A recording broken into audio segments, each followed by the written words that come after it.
বক্সের মেনু নিয়ে তোমাদের সামনে আমি চলে এসেছি।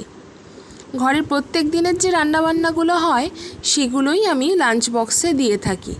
খুব সিম্পল লাঞ্চ বক্স প্রত্যেক দিনই আমি তৈরি করি।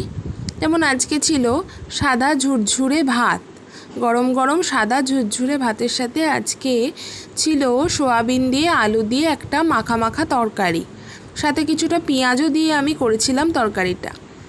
আর সাথে ছিল এই মাঝারি সাইজের গুজরালি মাছগুলো কালকে বাজার থেকে আনা হয়েছিল, তার কালো জিরে কাঁচা লঙ্কা দিয়ে একটা সিম্পলভাবে ঝোল।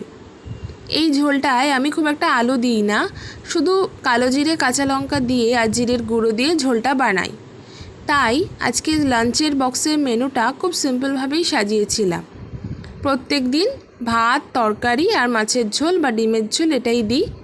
সাথে আর একটা দিয়ে দিই 1 বোতল মিনারেল ওয়াটার। এটা প্রত্যেক দিন লাঞ্চ